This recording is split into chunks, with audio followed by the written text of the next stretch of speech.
Bienvenue à cet épisode du Whisky Brunch. Aujourd'hui, on parle de l'accessibilité au whisky. Si vous cherchez quelque chose, vous voulez vous partir une collection, vous peut-être offrir quelque chose en cadeau ou vous voulez goûter quelque chose peut-être avant même de l'acheter, on va essayer de répondre à vos questions. Bienvenue au Whisky Brunch.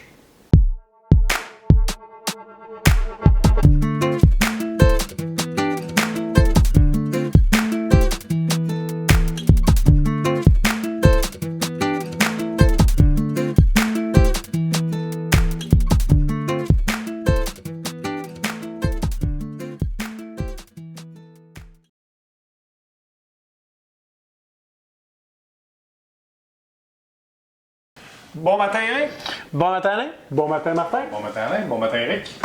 Je m'appelle Alain, voici Martin, voici Eric, bienvenue à cet épisode. Aujourd'hui, on va parler de où trouver des whiskies. Évidemment, chez nous, au Québec, ici, en français, nous avons la Société des alcools du Québec, cette fameuse SAC avec laquelle on a des applications. Évidemment, on peut aller sur site voir ce qui se passe, mais l'application, si vous l'avez installée sur votre ordinateur ou si vous allez simplement sur le site de la SAQ, c'est un bel outil afin de trouver des whiskies. Messieurs, est-ce que vous vous servez de l'application ou de l'ordinateur? Moi, je me sers majoritairement de l'ordinateur. J'ai l'application, parce que, bon, la petite carte inspire et tout ça. Bien sûr.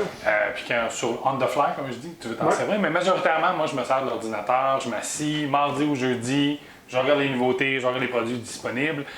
Qu'est-ce qu'il y a de nouveau? Je regarde même souvent, on peut aller voir l'inventaire d'une succursale en particulier. Mais oui. Donc, je regarde les succursales proches pour aller valider ce qui pourrait être intéressant au niveau des achats.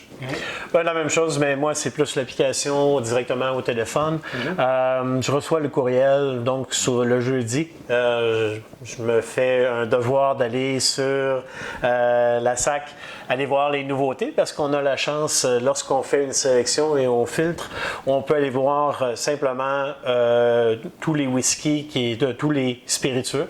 Et des fois, ça nous permet de découvrir des petites perles qui sont disponibles seulement que sur l'Internet. Et souvent, si tout s'épuise au niveau de l'Internet, ben on ne retrouve pas ces produits-là en succursale. Ça m'est déjà arrivé de dire « Ah, je vais attendre un peu, j'ai attendu 2-3 jours et je me suis retrouvé, lorsque je suis venu pour le commander, ah, il n'y en a plus. » Donc, parfois, j'ai manqué mon coup parce que j'étais pas assidu le jeudi pour faire ma commande. Dans l'application, moi, je me sers surtout de l'application aussi, mais vous allez voir que les whiskies sont séparés selon leur type. Portez par contre vraiment attention, faites-les tous un après l'autre. J'ai déjà vu une bouteille de Scapa qui devrait être un single malt des Highlands et qui s'est retrouvé juste dans whisky qui avait été labelé comme ça, qui avait l'étiquette seulement whisky, donc on ne pouvait pas nécessairement la trouver. Aussi, vous allez voir ce qui est en ligne, ce qui est en magasin. Faites attention, souvent quand on dit en ligne disponible, ben, c'est souvent seulement pour les restaurateurs. C'est très décevant à chaque fois. Aussi, la SAQ, 2 fois par année, cette année, je ne l'ai pas vu encore, mais ils ont fait des tirages. Donc, c'est des bouteilles qu'ils reçoivent à quantité limitée, 70, 100 bouteilles, et qui, au lieu de mettre en succursale en disponibilité, font des tirages auxquels vous pouvez vous inscrire. Eric, qu'est-ce que ça a donné de ton côté? Ben, de mon côté, j'ai été assez chanceux. J'ai gagné quand même à quelques reprises. Certaines loteries, j'ai pas gagné du tout. J'ai parlé à quelques conseillers de la SAC en allant dans les succursales. Et le monde n'est pas friand de ça. On verra ce que ça donne. Mais c'est une autre façon de se procurer des whiskies. Évidemment, les commandes en ligne à la SAQ, c'est un peu plus difficile parce qu'on ne peut pas avoir de succursale. C'est ça, c'est difficile parce qu'on ne peut pas faire de transfert en succursale. Bien, on pouvait le faire auparavant. Maintenant, depuis un certain temps, ils ne l'autorisent plus. La loterie fait fi un peu de tout ça. Exact. Mais malheureusement, c'est ça qui n'est pas intéressant parce que oui, vous êtes en mesure de voir qu'il vous reste une bouteille que vous tentez dans le fin fond d'Alma, mais ils ne vous la transféreront pas. Vous devez faire la route pour aller la chercher en magasin. Je vous conseille d'appeler avant. Oui, faites très attention, surtout lorsque les inventaires sont à une unité. Prenez la peine d'appeler avant, parce que sinon, vous allez peut-être vous révéler, arriver sur place et dire « Ah, on ne l'a pas en inventaire. » Mais en même temps, d'aller en magasin, oui. Il y a toujours de belles surprises. De vous déplacer, c'est toujours intéressant. Souvent, je vais prendre en loterie comme ça, les bouteilles ont été réservées, ont été amenées. Puis finalement, la personne ne ramasse pas sa bouteille ou pour une raison X, bien, ils vont la mettre en magasin, ils vont la mettre en vitrine, donc souvent il y a des belles trouvailles. Absolument. De vous déplacer, Oui. c'est important. Puis Alma, c'est un très beau coin, alors allez-y, je vous invite fortement à y aller. Ailleurs au Canada, évidemment, on a frontière avec l'Ontario, donc le Liquor Board of Ontario, CBO, où c'est disponible d'aller. Si vous êtes très près de la frontière, c'est très facile. Si vous êtes beaucoup plus du côté des maritimes, il y a évidemment les sociétés des alcools, on ne l'appellera pas comme ça, mais dans les maritimes. Au niveau de la LCBO, on peut envoyer de magasin à magasin. Je pense qu'Éric, tu as déjà fait l'expérience aussi avec des gens là-bas. Oui, mais j'ai des gens que je connais qui peuvent me ramasser du matériel, mais j'ai découvert la possibilité de pouvoir transférer une bouteille directement à une succursale qui va se trouver sur le bord de la frontière. Donc, vous n'avez pas nécessairement besoin de vous rendre, je ne sais pas moi, à Toronto pour aller chercher une bouteille. Vous pouvez aller trouver une succursale qui est la plus proche de chez vous, du côté Ontario, et simplement la sélectionner comme votre succursale préférée. Et lorsque vous faites vos achats en ligne, vous n'avez qu'à transférer cette bouteille-là dans votre succursale, et à ce moment-là, ça vous fait moins de kilométrage à faire pour vous y rendre. Absolument. C'est une autre façon aussi, évidemment, d'obtenir des whiskies peut-être un peu plus rares ou du moins inaccessibles ici, je veux dire comme ça, si vous avez des amis qui vont en voyage.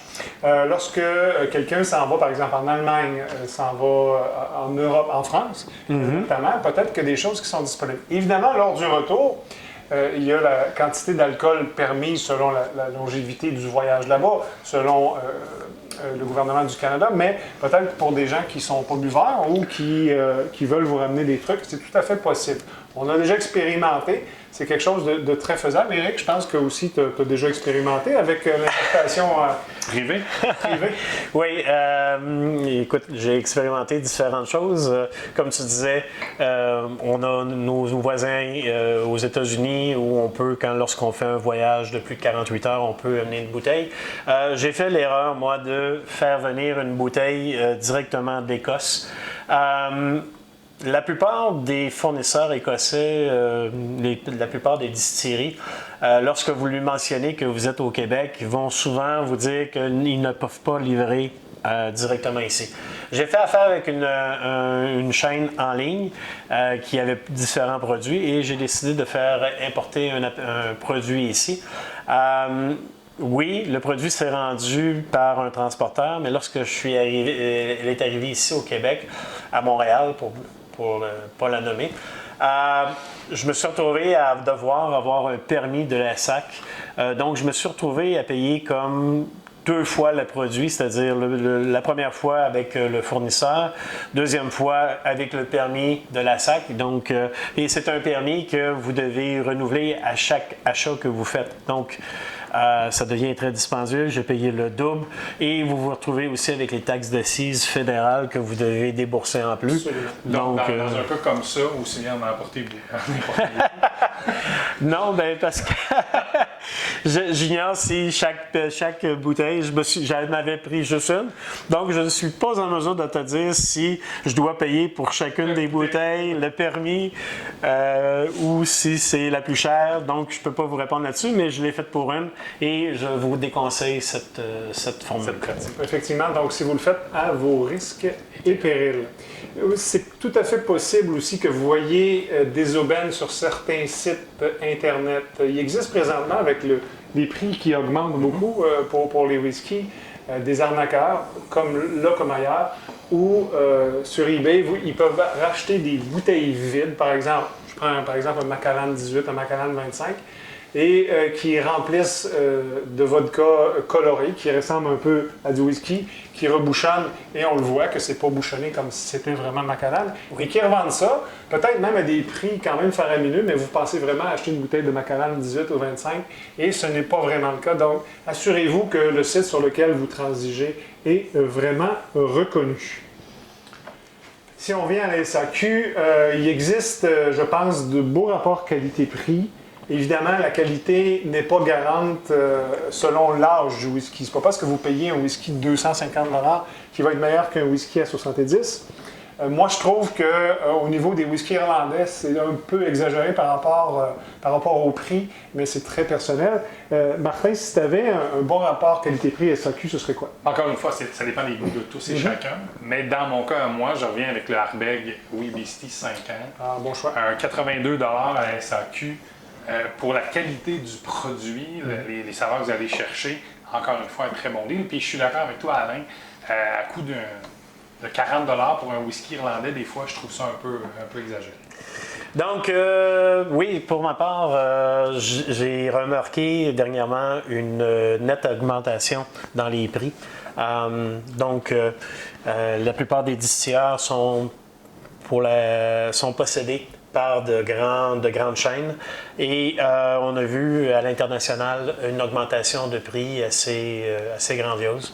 Le Lagavulin 16 ans que j'avais l'habitude de prendre, qui était à un prix beaucoup inférieur l'an passé, a eu une augmentation assez fulgurante. Et oui, je l'ai vu de passer de 137 à 179 et il est redescendu à 137 dernièrement.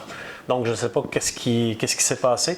Mais oui, il y a certains produits, des fois, des petites perles qu'on peut trouver là, qui sont pas chères. Là. Absolument. Oui. C'est probablement comme le prix du pétrole, ça monte et ça descend. De mon côté, le Kilkerran est toujours, selon moi, un bon rapport qualité-prix. Encore là, c'est une question de goût. Je suis un amateur de Campbelltown. Si vous voyez du Kilkerran de 1, ils ont changé même l'habillage un peu. Faites-nous signe. Faites-nous signe. On va prendre quelques bouteilles. Mais je pense que c'est un bon rapport qualité-prix. Ce qui est aussi possible, c'est de s'abonner sur Internet à différents clubs de whisky. Quand je parle de clubs de whisky, je parle vraiment des endroits où ils vont faire des importations privées et ils vont vous envoyer pour un coût modique par mois ou par semaine, qu'importe, leur choix de whisky. J'ai eu la chance de le faire pendant quelques mois. Pour un montant X, il était toujours fixe, j'avais un whisky. Quand j'ai comparé avec les prix de la SAQ, c'était relativement un peu plus cher, je payais le transport, mais j'ai décidé de sortir de là. Parlant de club de whisky aussi, Martin, il y en a sur les réseaux sociaux. Oui, effectivement, sur les réseaux sociaux, vous allez pouvoir, là, j'en nomme quelques-uns, il y a Whisky Québec, il y a Bourbon Québec, donc vous avez la chance d'échanger avec d'autres enthousiastes. Absolument. Qui souvent peut avoir la chance de proposer, de dire en passant, j'ai vu à la SAQ, j'ai vu à la LCBO, ou même j'en ai même vu qui hey, j'ai une importation privée, j'ai payé, est-ce que vous voulez des bouteilles? Donc, ça peut être quand même intéressant de discuter avec ces gens-là. Et d'échanger, simplement, encore d'autres enthousiastes. Si jamais vous voulez goûter à quelque chose avant de l'acheter, si jamais vous regardez un endroit précis où vous dites « Où est-ce que je peux aller boire un whisky? » Eric, tu en connais quelques-uns? Oui, bien écoute, Montréal, je connais le Burgundy, qu'on peut aller déguster un bon whisky sur place. Si on veut essayer quelque chose complètement différent, il y a le Big in Japan qui vous permet de goûter à des whiskies asiatiques. Ils sont spécialisés dans ce domaine-là. Donc, ce sont deux beaux endroits à aller visiter. Absolument. L'île Noire aussi à Montréal. J'ai eu la chance d'y être le mois passé. Depuis qu'ils ont déménagé, puis ça fait quand même un certain temps, d'Ontario sur Saint-Denis, personnellement, je trouve qu'ils ont un petit peu moins de choix. Mais c'est un bel endroit à Montréal aussi pour déguster un whisky. Sinon, Martin, de ton côté? Bien, il y a toujours en Estrie, au King Hall, oui, qui ont une belle carte. Puis le bar est quand même très intéressant. C'est une belle ambiance pour déguster. Le Fou Allier, dans la région de Québec, toujours important. 400 bouteilles, donc c'est quand même intéressant. Sinon, si vous êtes à Montréal, personnellement, toujours un petit vélo pour aller au McKibben ou Old Dublin, pour aller vraiment s'imprégner de l'esprit irlandais avec votre whisky. Si jamais vous avez des suggestions à nous faire, n'hésitez pas, mettez-les en commentaire. C'est ainsi que se conclut cet épisode. J'espère que vous avez apprécié. N'oubliez pas de nous faire un pouce en l'air, de vous abonner. Laissez-nous vos commentaires si vous avez des suggestions ou des propositions à nous faire. D'ici là, amusez-vous bien. Come on! Come on.